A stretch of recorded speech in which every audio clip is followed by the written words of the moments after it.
to the Crosstown Baseball Show. It's May 22nd, 2023. If you could believe it, we are almost 2 months through the baseball season. I'm your host, Anthony Schullo, and joining me, as always, is my co-host, Anthony Romanelli. And here at the Crosstown Baseball Show, we talk all things Cubs and White Sox baseball. Romanelli, almost 2 months down in the 2023 season. How are you? I'm good. How are you? I'm okay. I would like to highlight that we have 114 games left, if you can even believe that. Yeah, it's interesting. The Cubs are under 500, which, uh, yeah. So I'm not surprised. I told you. I want them to be at 500 by year's end. They've hit a skid. I think they're 2-9 or something in their last 11 games, or 2-8 in their last 10. This was not what I was hoping for, but not wholly surprised. We can talk specifics and individual performances later, but they're currently 6 games under 500, even though they have the largest differential in the largest positive run differential in the NL Central. Yeah, well, we'll get into it because NL Central is looking quite interesting, and the Cubs of late have not been performing well. That's different on the South side. We'll get into kind of how the teams are faring now that we are almost 2 months through the MLB season. But I do want to start talking about hot seats. We're talking about hot streaks and hot seats today. Particularly, we're talking about seats in two different respects. We're going to be talking the Wintrust Scout Seats at Guaranteed Rate Field, which I had a chance to sit in for the very first time I a saw couple that. days ago. And let me tell you, I'm going to break down the whole experience for you. And I'm not sure I can ever experience a game any other way again, but we'll get into it. And then Ooh. secondly, Well, today, then you're I know. taking me there. So the Oh, game oh, we're going to, that's where we're oh, you sitting think so? You then. think so? Okay. Well, we'll break. Let me get out the calculator and talk about the financial part of that. So, Fair enough. um, we'll talk about scout seats. We'll talk about David Ross. Is he or is he not on the hot seat sooner than expected? And then we'll wrap up talking about the White Sox and really what is it going to take for them to have a rebound off of their super poor start this season. But I do want to start with the Wintrust Scout seats. So to kind of set you up, I was gifted these seats. I did not pay for them myself. So my financial investment was probably $40 in gratuities, and that was it. So Nice. let me just, I know. So let me give people a rundown of what the Wintrust Scout seats are for those who don't know. So when you go to Guaranteed Rate Field, there are the first 11 rows behind home plate where there are wider chairs, there are cushier chairs, and there's in-seat service. And those are the Wintrust Scout seats. Now, for those of you who are interested in these sort of seats and the experience, it's a couple $100-$300. I mean, they can range anywhere between $250 to about $350 for a seat.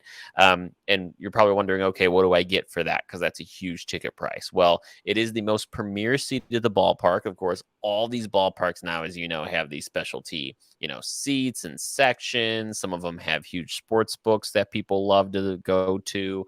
Romanelli. But what I will say about these seats is it.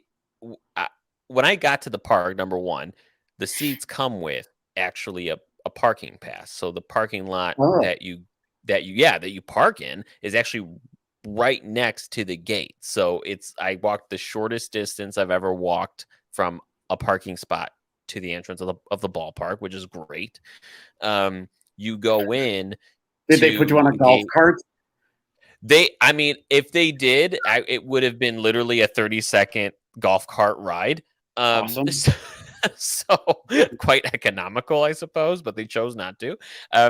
But when you park in lot D1 there at Guarantee Rate Field, you then walk over to gate 3.5, which was like Harry Potter, platform 9 3/4. You go to gate 3.5 to enter the Wintrust Scout seats. Now, there's two parts of this experience, and let me just get it out there and say that, like, I've never sat in these seats before, and I'm the type of person historically, and again, this is with never experiencing it, going that's a lot of money.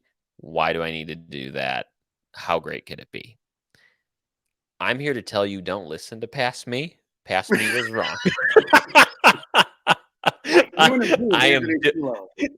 yes. Don't listen to 1 week ago, Anthony Schullo. Listen to the Anthony Schullo here talking to you now, because I walked in, open glass doors, walk into this the Wintrust Scout Seats, and there's one. The first part of this is the spread and the atmosphere when you actually get to the park before the game, and they have a very nice lounge. I'm talking like full bar, buffet, large sweets buffet in the corner, and then they have basically a whole wall of White Sox memorabilia that was just really cool, really old historical stuff, really neat.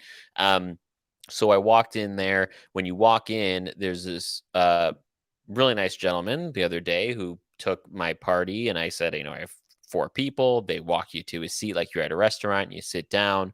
They explain to you how the whole thing works. You get up, eat as much as you want, drink as much as you want. All of that is $0. Of course, when you pay for the ticket price, you're paying for all of this. So the only thing that really comes out of your pocket is the gratuity, like you would tip anyone else at a restaurant. So I know you're wondering, Romanelli, what the hell did they have to eat? Because that's the natural question. Of I mean, course. that obviously. I mean, stop talking. Just tell me what you had to eat. So, so, what I ended up having was I would describe the fare there as definitely some higher caliber options, but some of the workaday normal stuff. So they had a hot dog bar, they had a mac and cheese bar, they had things like rib tips, rice and couscous, garlic chicken. Like they had a lot of different stuff. Nothing So says White Sox. Nothing says Southside White Sox fan like rice and couscous. well, that's what I'm talking about. Like it's like one of those like it there was some food that was definitely not ballpark food, but damn Yeah, was it no, good. Like I'm sure. never gonna go and get like rice and couscous at the ballpark, but there was quite a variety of food. Went ahead and got a plate full of that. Again, drinks, anything else was free and included in the ticket. So we sat down in the booth, enjoyed our lunch, and then we took the hallway from the lounge to our seats. Now, it, I'm not sure anyone here would have knows how guaranteed rate is structured under the ballpark, but essentially there is one tunnel that wraps all around like the concourse, as you can imagine, going in like a semicircle to follow the Hmm. ballpark.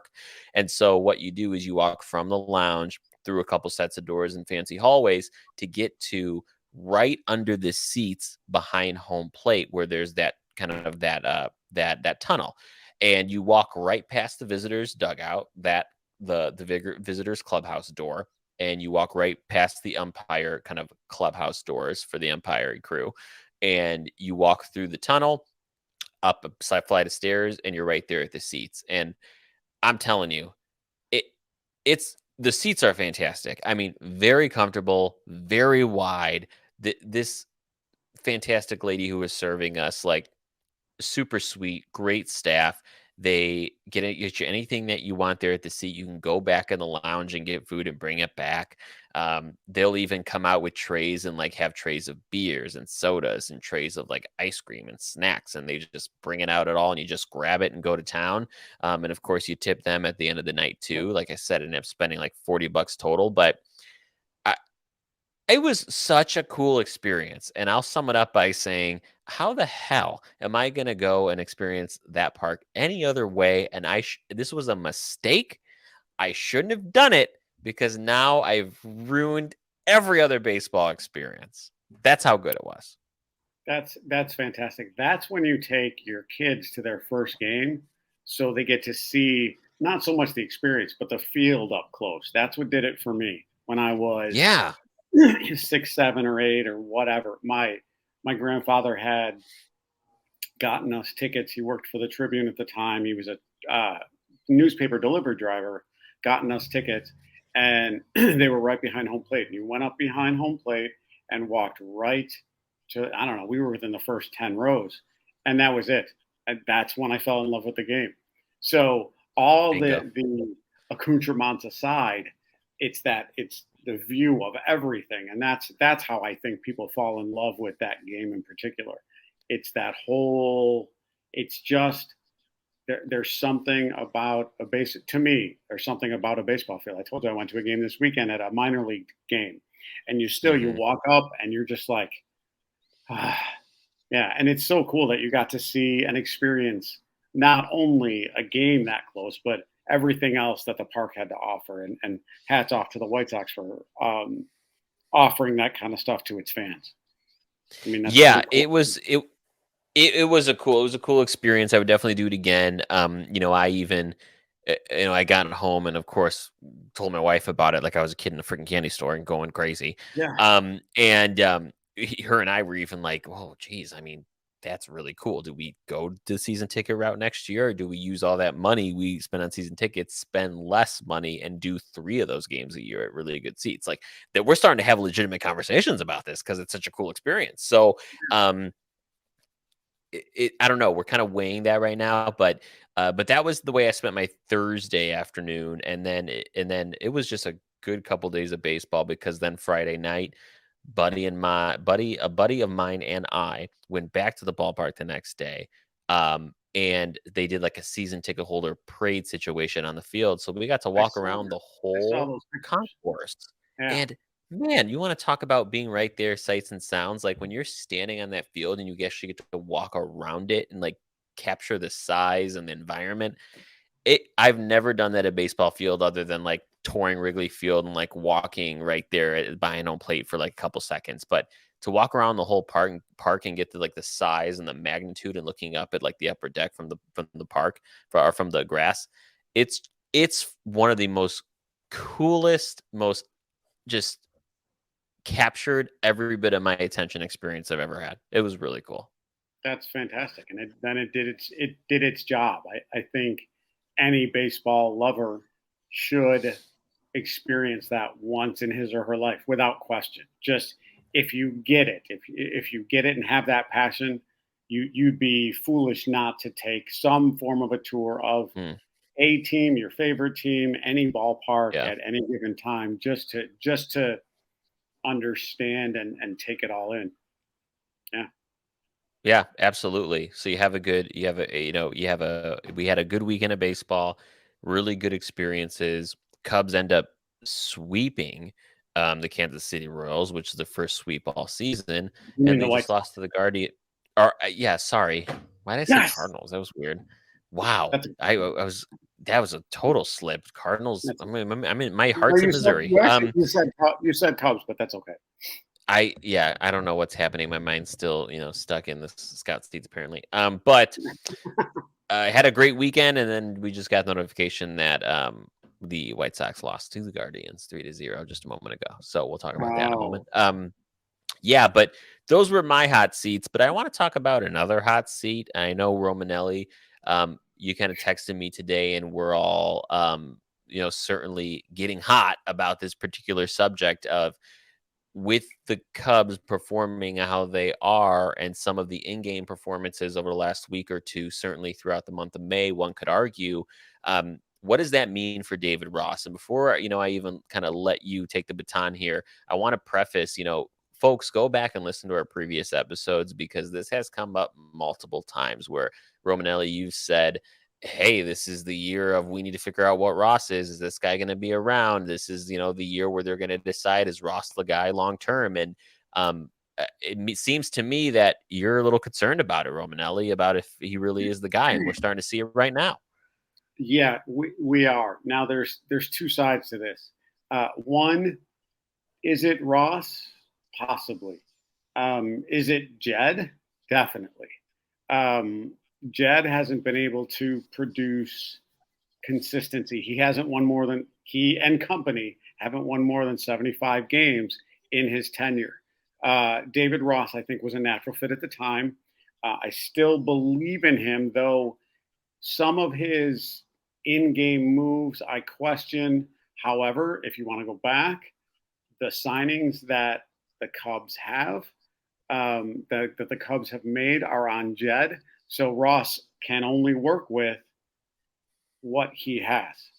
He doesn't have the bullpen.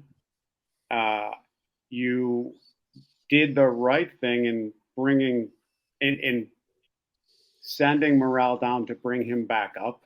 Um, Now, again, if you've listened to us, I was like, he's only 140 on his baseball card, weight wise. Well, clearly he's more than 140 pounds because what, 7 home runs in 10 games, and they haven't done, no one's done that since 1901 for the Cubs. So clearly they've played the Morel card well. Now they have to, and I've also said this, if you recall, the Cubs will go as Nico goes. If Nico stays healthy, they will win. Okay, Nico was out and they went 2-8. So knowing, as an armchair GM, you and I as armchair GMs, I think I know my team from my armchair pretty well. Yeah. James Talent to this point has been a huge bust, and they owe him 60 something million over the next 4 years or whatever. Right now, I don't know if he needs to go down and fix his mechanics, but there is no faith in him from the team. His ERA is well over 6.6. I think it's 6.5. Whoa, hold on. You're being nice. It's 8-10. Okay, so prior to last game, it was 6.5. So how do you keep him up? Now you have Hendricks, who is on his way back. You know that he pitched in Iowa earlier this week. So he comes up, Talent goes down. You're not going to DFA him. You signed him for $60 million for 4 years or whatever, but he's got to get his act together. Well, the reality of that too is you got to remember a lot of these contracts when you're veterans, sometimes they have clauses in their contract that they can't be sent down, and that could be the case with Tyone, and he may not be able to be sent down. In which case, you got to figure it out now. Yep. And if you're figuring it out, you do something to where you bring up a guy maybe from the minors who can give you 5 or 6 innings or 3 or 4. But at this point, maybe you make Taillon middle relief. He cannot. He's got 2 pitches, and they've become batting practice. He's become batting practice. When you look at an 8.5 ERA and you've only started so many games, that is not a recipe for success. They're 3-7 in their last 10. They've lost 2 in a row. He's just awful. Now, do you blame David Ross for starting a starter? No. Do you blame Ross for having the highest differential in the second highest positive run differential in all of in the entire National League? You can't blame Ross for that. So it's on the plate. Now, the Cubs have the first or second most men left on base in all of baseball. I want to say first. They were over 270 runs the last time I checked.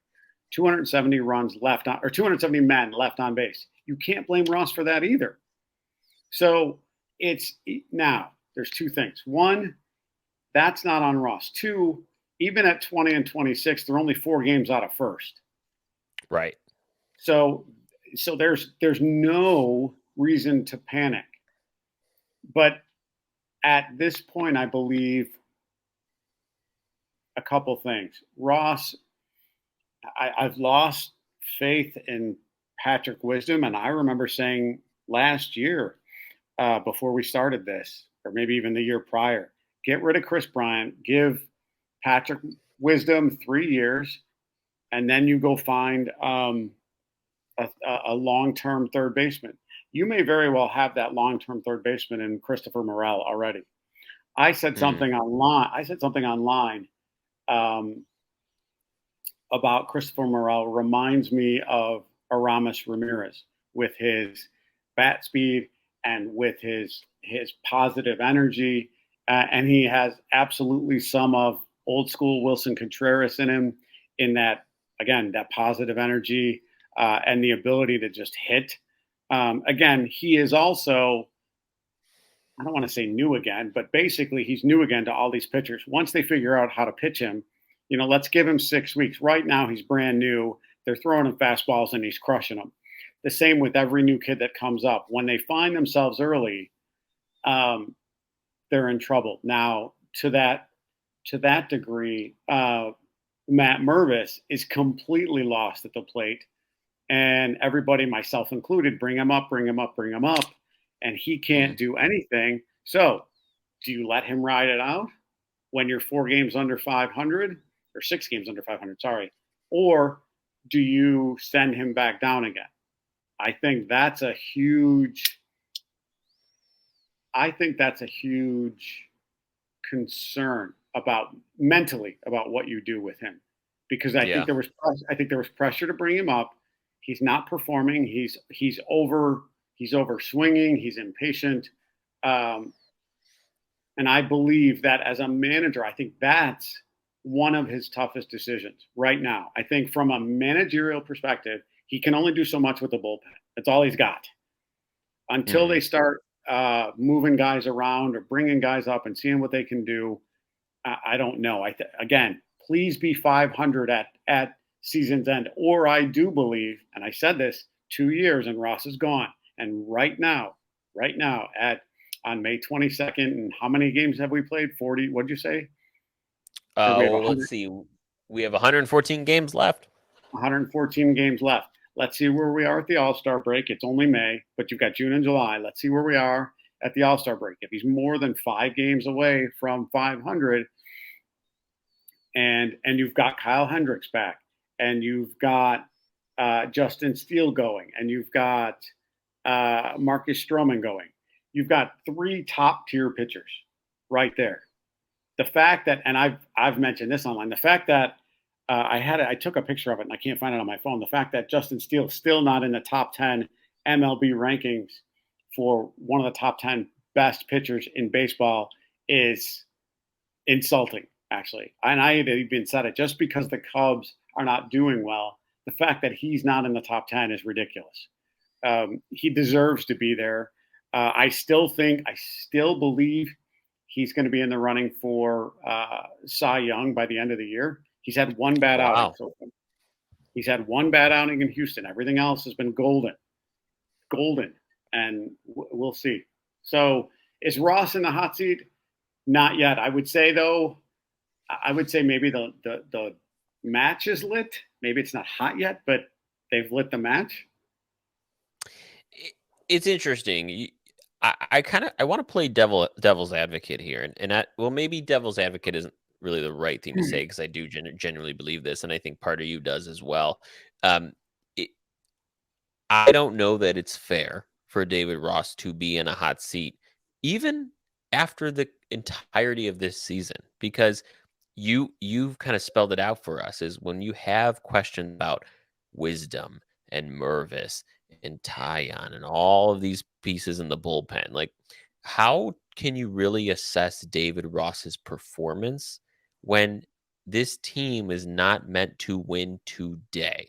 This is a developmental team, a team where we're still trying to figure out what these guys are going to contribute and if they're going to be the long term solution for this team. And I suppose the only thing you can really credit Ross with, if anything, and this is a shared responsibility between him and the rest of the baseball staff, is developing these guys at the major league level. That is the sole thing that you would judge Ross and his staff on. So I don't know that it's fair to, even after this season, really put the guy on the hot seat. I don't necessarily disagree with you. While you talk developmental, one of the people that pops into my head, um, because I didn't know when he first came up if he was going to be as good as he is. And it's taken him a while, but he's now an all-star and a gold glover, and that's Ian Happ. And Ian Happ has developed at the major league level year after year Mhm. after year. So wisdom is at the and now if you recall, wisdom is he was an older rookie. He was 28, if I'm not mistaken. I Um, believe so. so he should already at this point be developed. He should be solid. He's a decent third baseman. Uh, he strikes out enough, but he's close to leading the league in. I'm sorry, leading the team in home runs if he's not already. Again, Morel's on this ridiculous tear, so you can't compare the two. Um, but developmentally, Wisdom should be solid. Developmentally, Suzuki should be solid.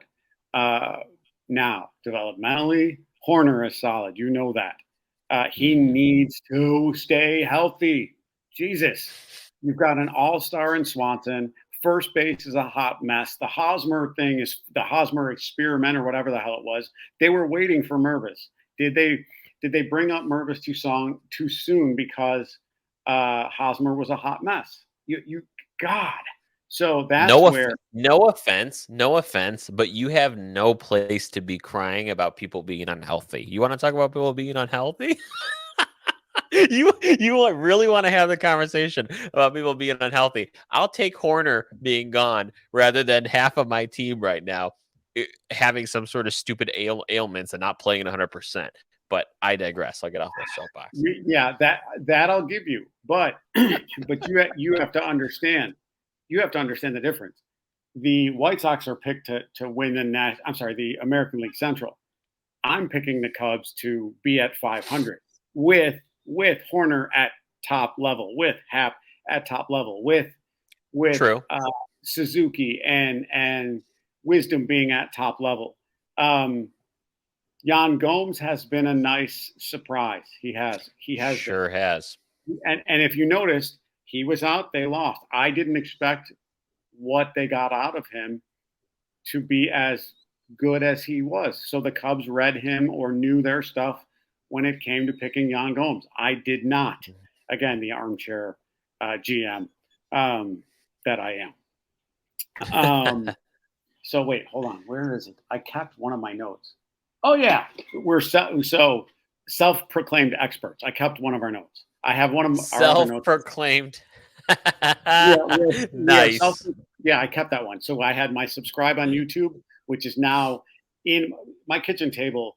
I got online or whatever, and I bought it from this old couple that covered the table in glass. So Yeah. I have pictures of my daughters all around the glass and stuff, and I've shoved the subscribe and YouTube under the glass. And the other thing that at some point you and I had a conversation about was self-proclaimed experts. And so, and I shoved that under the glass. And if I were to take the camera and show, I'll pull it out later. But yeah, as self-proclaimed experts, I believed that, or still believe, that the Cubs need to be at 100% health-wise to be at 500 as a team. And Nico not with Nico not there and Gomes out because of the concussion, and that wasn't his fault. Nico, I think, has uh, he's got a little. I don't know. I don't want to call it the mini Chris Bryant syndrome, but because Chris Bryant, once he became injured, he was then oft injured, and now sitting on a last place Colorado team, but making $185 million. But that's neither here nor there. Well, I want to ask you about this because this conversation is naturally um, evolving into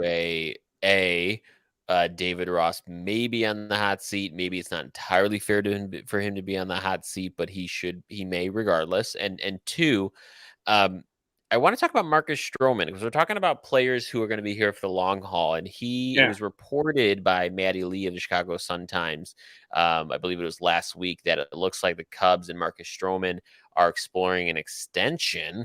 And Marcus Stroman seems very open to this and almost wanting to stay with this team. What do you make of that? I make of that the same thing that Nico made of that, and he's excited to be a Cub. I wholeheartedly believe that Stroman is excited to be a Cub. I said this before. I think the long term, the 7 years with um, Swanson and the 4 years, I believe, with Hap. I Hmm. think I think they've bought in. Which now, if they've bought in, is a credit to Ross. That buy-in doesn't come without proper leadership. And early in the season, there was that, or prior to the season, there was that hype up video from the Cubs, and David Ross lists all the guys with World Series rings and all the All-Star appearances that all these guys have. At the end, Ross says none of that matters. So he's got them understanding. He does. He has them understanding that you have winners in here, but none of it matters if you don't put it together. So from a Yeah. leadership perspective, because Ross has won rings himself, so he's been there, Mm-hmm. done that. He can't say, I don't know what it's like. I mean, he led the two most jinxed franchises in the history of the game to World Series championships. So you're not going to get more. I don't want to say more experience. That's not fair to a million managers. But you're not going to get a guy who doesn't get it almost more than David Ross based on the teams that he helped win championships. So I'm personally torn. Professionally, they're not doing as well as they should. Again, maybe they need to be at 500 for me to believe that Ross is the guy for the future. And again, it's Jesus, it's May. And now what I find both intriguing and a little semi bothersome is what was it, maybe about a month ago, all of a sudden Joe Girardi appears in Chicago and start calling games.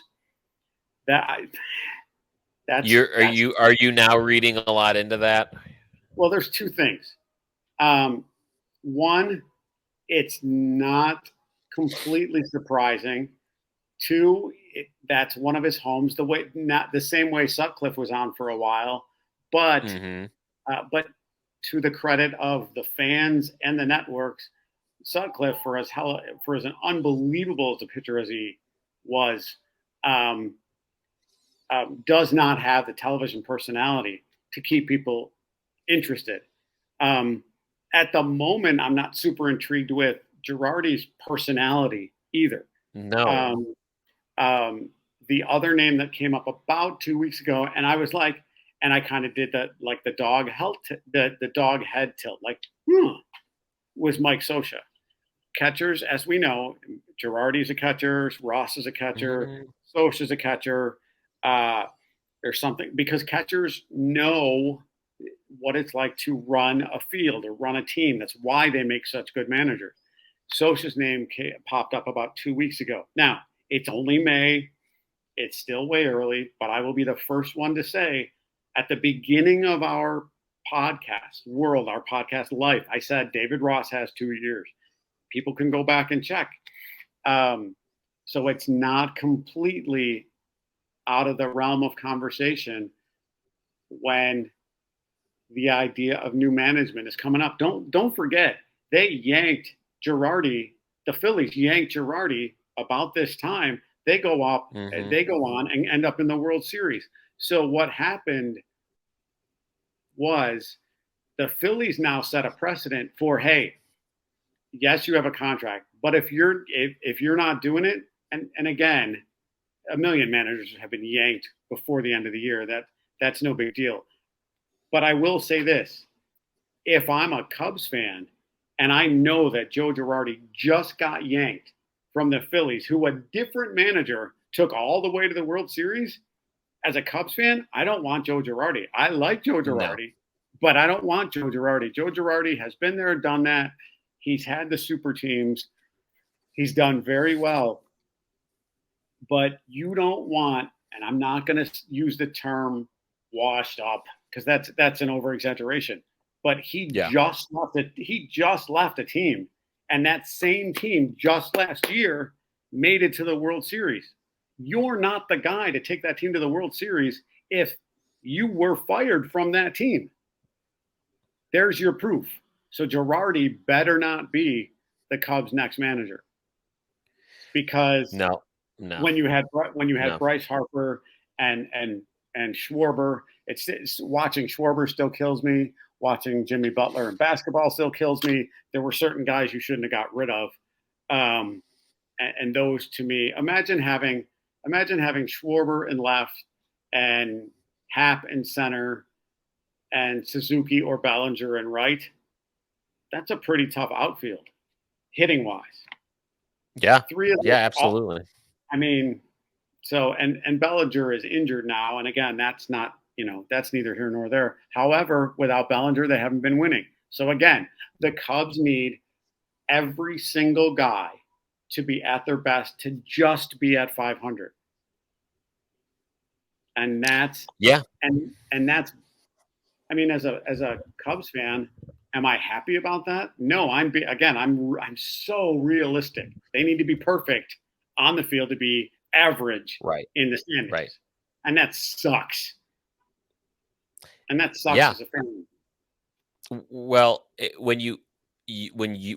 when teams are ready to start winning and be contenders and to be successful in the long run, it those are teams that can win without having to be perfect, with winning the game in many different ways. And this team, as you just said, they cannot win games unless they're perfect. And that's not how championship teams go, because you cannot be perfect over a course of 162 games, as Nope. we know. Nope. Now, we are, a third of the way, almost a third of the way through the season. Cubs right now are 20 and 26, 5 games out of first place. And in May, they've been 6 and 13 up to this point. So a very abysmal May compared to what they were doing in April. But as you said, Romanelli, a lot of the season left, and the bar is low, folks. We're looking for 81 and 81. That's all. That's all Yep. we want right now. Now, if I can say one more thing, I think in Nick Birdie, uh, the kid who threw 101 miles an hour just the other day, um, Hmm. if the Cubs can turn it around, you found a closer. Yeah. You Now he's super young, so he doesn't know any better. Here, go out and throw the shit out of the ball. Just gas him up. You're not going to hit 101 in the eighth and ninth inning. You're just not. Third time around, you're tired, whatever. Not everybody's going to be able to catch up to that. If they can win and find that middle relief and find that, back end, the 7, 8, 9, and I can't stand baseball the way it is with guys going 5 innings and six, they're getting 5 innings and a quality start. I'm sorry, you're making hundreds of millions of dollars pitching pitching half a game to get a quality start. No, that's not how. I'm also not expecting. I get it. I get the evolving of the game, but Right. anyway, if they can somehow turn it around, I'm not expecting great things. Like you said, I'm expecting average. Like be 81 and 81 when it's over. Right. Please. Right. They got to win Well, 6 in a row to get back to 500. Sorry. no, you're right. And I'll say this, who I'm not expecting to go 81 and 81? Still the Okay. White Sox. Still And the White it has been quite the opposite story. Um, I'll tell you, when you look at both of these teams over the last 2 months, Cubs and the White Sox, um, it, it's really, I would be hard pressed to say which team is performing better. I would say on the whole, the Cubs have been certainly more impressive than the White Sox have been up to this point. But um, what I do want to talk about is are the White Sox ready for a rebound? And the only reason we're having this conversation right now is because there are folks that are working their way back from injuries. Tim Anderson has come back. He's been back for about a handful of games now. Liam Hendricks is really close to making his season debut, which is very exciting. And then Garrett Crochet, the hard throwing left handed bullpen piece, also came back, and was actually had his first appearance of the season on Thursday. So there are folks that are coming back. This team is putting it together. You have folks that did not start the season with the team, like Jake Berger, one of the best hitters on the team right now. Gavin Sheets is heating up. The bench guy is heating up. These are the folks that are carrying the team. So they're making it work, and they're making it work a lot lately. Over the last 6 games, they're 5-1, and they just swept the Kansas City Royals. So the the question really begs itself: is this team primed to turn it around? Now, to set the stage for us to really think about what they've been doing up to this point, um, right now, the Sox are 19 and 29. Okay. They're 6.5 games out of first place, and they have a 396 win percentage. Now, I want us all to remember that for this conversation is up to this point. They have a 396 win percentage. They're winning 39.6% of their games as of right now. Okay. Now, Romanelli, there's something very similar in the Cubs and the Sox experiences right now, and it's that they're both in very weak divisions. In fact, the two weakest divisions in Major League Baseball, because there's no division, no other division where the Cubs would only be 4 games out, and there sure as Right. hell is no division where the Sox would be 6.5 games out, as we know. Agreed. So, what I really wanted to do today is do an exercise, a numbers game, and Sure. really think about what would it take for the White Sox to win the division. And of course, we're going to, operate under some assumptions here, but one of the things I wanted to think about was kind of going back to April, seeing the hole that they dug themselves, knowing that here today they are 19 and 30. They just lost, didn't add that loss a couple minutes ago. They're 19 and 30 and 11 games under 500. What would it take for this team to kind of get to the AL Central promised land by the end of the season like they were supposed to and like they were projected to do in a very weak AL Central? So here's what I want to do. What I want to do is I want to talk about kind of projecting out what would their record need to be for the rest of their games to get 85 wins and to get 90 wins. Okay. We're going to look at what their record needs to be for the rest of the season. And we're going to look at what their winning percentage needs to be for the rest of the season. Now, I'm taking a leap on an assumption here. I'm assuming to win this very weak AL Central, you need to win at least 85 games. I think 90 would be a stretch. If you're winning this division with 90 wins, you're probably winning it by 6 to 8 games ahead of the second place team. So let's think about this. Okay. 114 games left. All right. 114 games left. And up to this point, the Sox have a winning percentage of 396. Let's start there. If they were to maintain that winning percentage of 396, Romanelli, do you want to guess how many wins they would end the season with if they kept on this pace of a 396 winning percentage? 45 games. Ooh, okay. So you went way lower, but still not great. 64 games. So if they kept on this pace, they would end the season 64 and 98. If that happens, fans will burn this place to the ground. If they I'm just being honest. There's And not actually, really meeting they they what? would they would have every right. They would have every right. 64 and 8 would be a 64 and 98 would be a colossal failure. And I do not think I truly, in my heart of hearts and brain the brains, don't think they're going to maintain a 396 winning percentage and win 64 games. So let's rule that out. Okay. Fair enough. Mm-hmm. 85 wins. Okay. So if they go from where they're at now to ultimately winning 85 games, which should be the bare minimum, they need to go 85 and 77 the rest of the way. And that's a 579 winning percentage.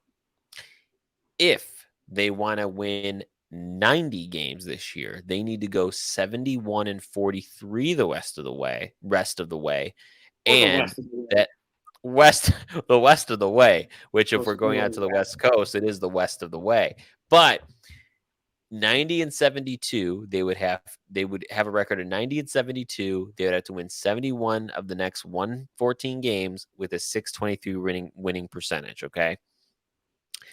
Now, I really want to keep in mind that winning percentage here for a second, because remember, their winning percentage right now is 396. To win 90 games, they need to be winning at a percentage of 556. For 95 wins, it needs to be 586. For 100 wins, it needs to be 617. Now, here's the big one. I saved this one for last for a good reason. And this is where I struggle with this.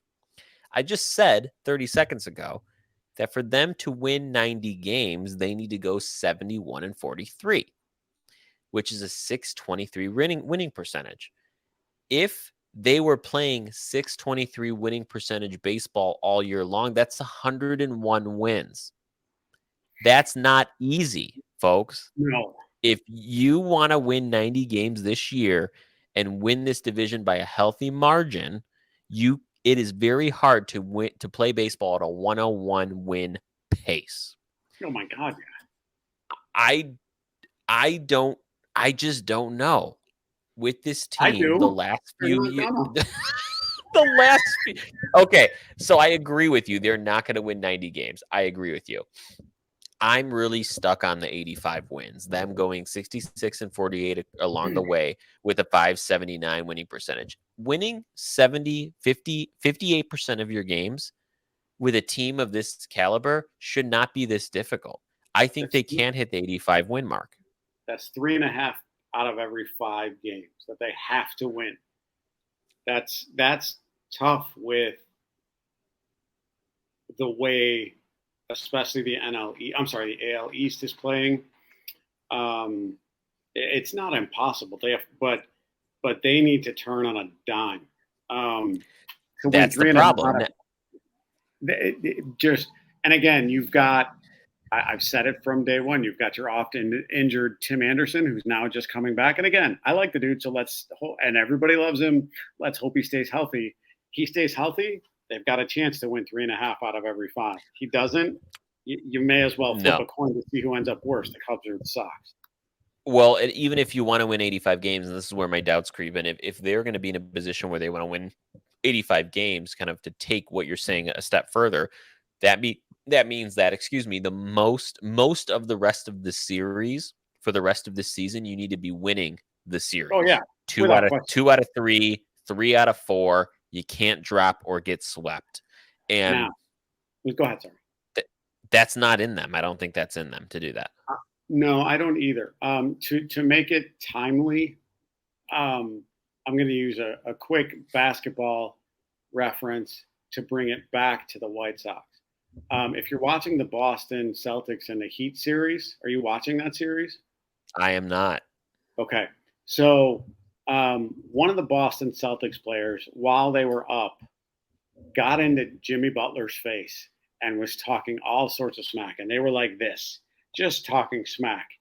Well, they poked the bear, and Jimmy Butler went off, personally went off. And like the Celtics blew them out, and then they're up today by 30 points or whatever.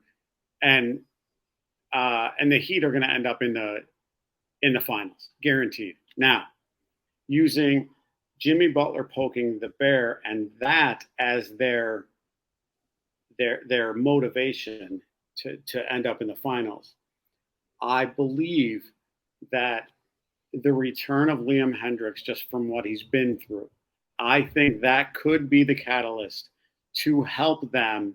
Like, Jesus Christ, if this guy beat non-Hodgkin's lymphoma, what am I not doing?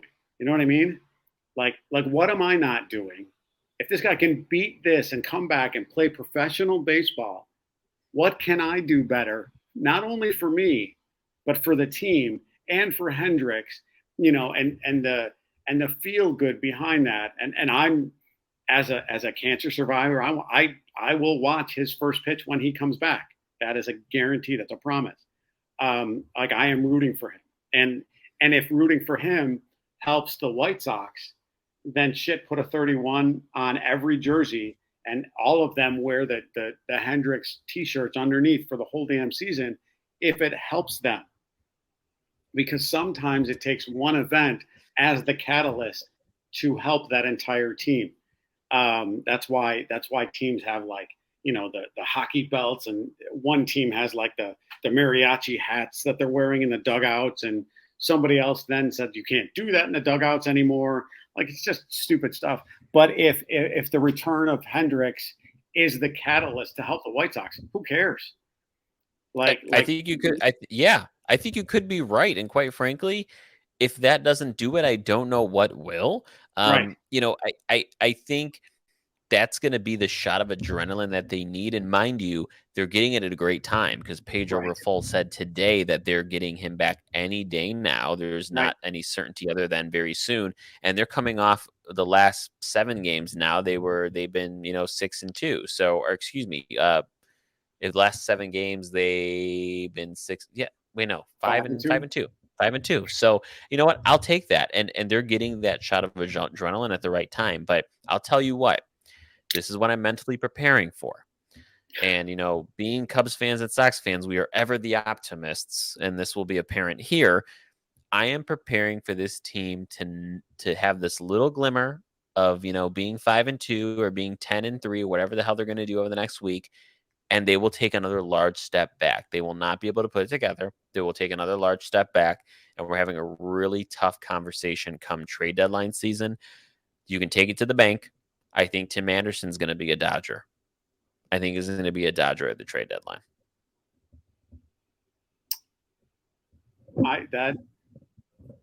That sounds about right. It's ridiculous, and it's hard to even say because I know how much people love him. But and this is not just about even Tim Anderson. This is about when you're talking about this White Sox organization.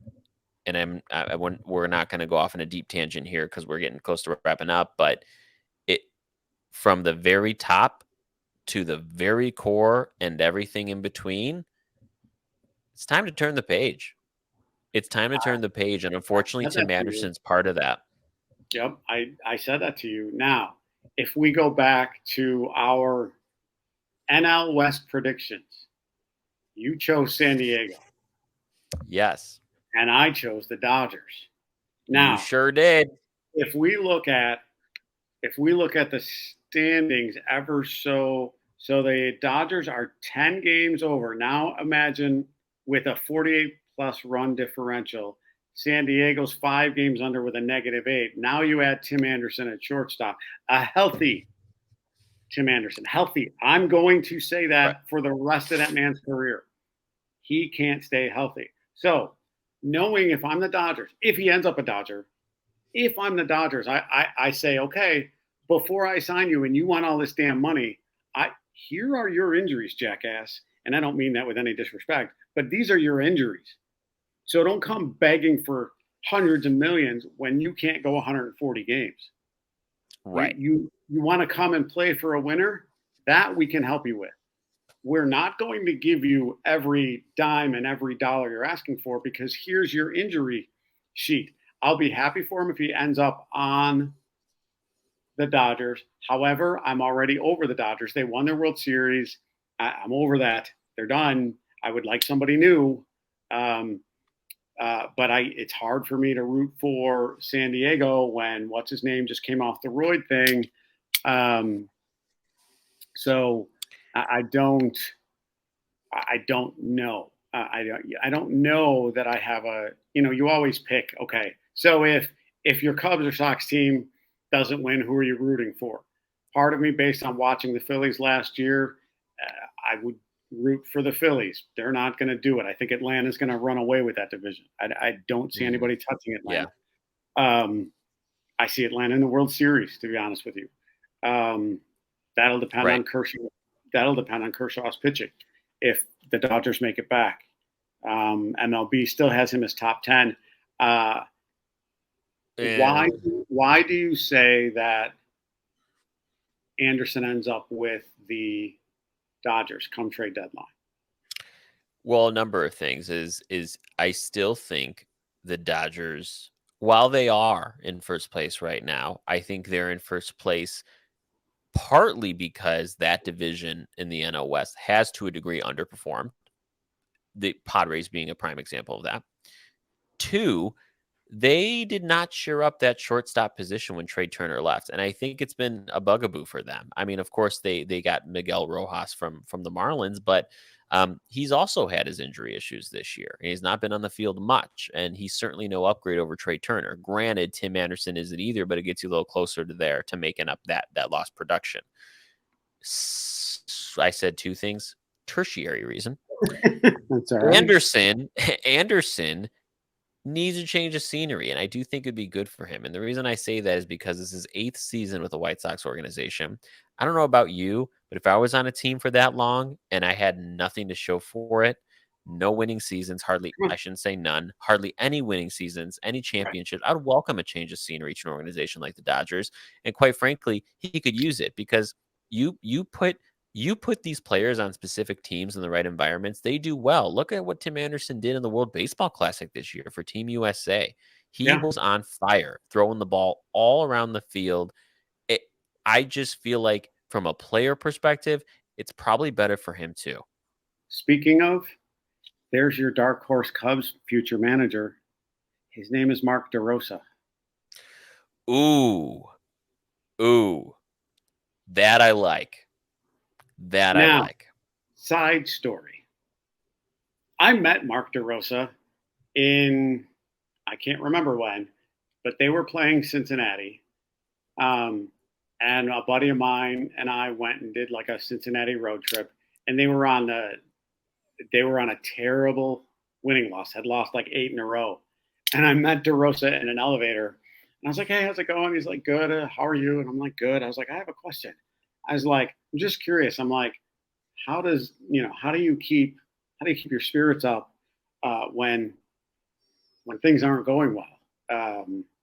Because I can't imagine what that's like. And he just was like, he just gave me this turn and gave me this look. He's like, "We're fine." I was like, I just pissed off Mark DeRosa.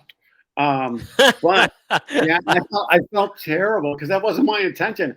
Like I was like as an optimist, as a Cubs fan, I'm like, how do you do it? Because it's not easy, and No, that grind of 162 games is never easy. The same way the Cubs are doing this now, and the White Sox are doing this now. At the beginning of the year, the Cubs were doing this, and the White Sox were doing this. So it's all of this. So, but you said two things: the right environment, the right coach, change of scenery. Looking ahead, if David Ross isn't the right manager, I'm telling you, your dark horse, May 22nd, 2023, your dark horse is Mark DeRosa. It's not Mike Scioscia. It better sure as hell not be Joe Girardi. And I mean that with all the love in the world, watching that guy from the day he came up as a Cub. Um, can't be, can't be. But I'm telling you, Mark DeRosa is your dark horse. In a year, 2 years, watch. And that also doesn't mean he's going to flip the script and make them world contenders or right. automatic. Because again, you still have the Dodgers to contend with. Good God, I can't stand Milwaukee, and they're still above us. So there's a lot going on. But your comment about change of scenery works for a lot of people. Look at Cody Bellinger. He was on a tear until he was injured. It's the best thing that's happened to him, and Cub fans are already clamoring, which is shocking to me. They're like, sign him long term already. It's May. He's on a tear, but then he gets injured. But they're already like, sign him. Cub fans used to not be like that. They didn't want to sign guys Right. long term. But to your point, I didn't realize how young Bellinger was. I thought he was a little older. If I remember correctly, you told me he was only 27. So if that's the case, you sign him for 4 years, and then you've got Right. Happ and him in the outfield with Suzuki. You've got your solid outfield core. All of those guys can hit well. Although Suzuki seems to still not have adjusted as well as people have hoped. Even gaining 20 pounds to get all jacked and hit home runs up the yin yang, he's still not performing at the level that I believe the Cubs have wanted him to. So who knows? But Well, the Tim Anderson thing is really, I'd never thought about that. Well, But we'll I'm see in. how it plays out. It is definitely intriguing. Between this Cubs team and this Sox team, I think this is just proving to be a roller coaster of a season. And the only thing that we're going to care about is how it all unfolds by the end. And Yep. this is a story none of us can predict right now. But But I am regardless, glad. Romanelli. Go ahead. No, you go ahead. Go ahead. I'm just glad we're doing this again. Like we've missed 3 weeks, and I miss it. And I got an email from a buddy. He's like, "Where the hell have you guys been?" So Yeah, I know, folks. We've had a 2-week hiatus dealing with life things and whatnot. I had people visiting from the UK for work. I know Romanelli had a number of things going on, but hey, I'm We glad to are be back. back in this. Yes, I'm glad to be back too. We're back in the swing of it. So, what I wanted to tell everyone is, hey, you haven't heard from us for a few weeks. We're still here. We're not going anywhere. Please, please, wherever you listen to your podcast, you'll find us there. Apple, Google. We're on YouTube, so please subscribe to our YouTube channel. The best thing you can do for us, folks, is subscribe to the YouTube channel. Share our videos, share the show with people. Go ahead and spread the word. We would appreciate it. And when we come back next week, we have a little bit of a surprise. We have 2 ideas for our show next week. We don't know which one we're going to do. It totally depends on how the next 5 days go, but either way, it's going to be a good one. So please tune into us next week. Please listen, like, share, and go White Follow. Sox. Go Cubs. Take care, everybody.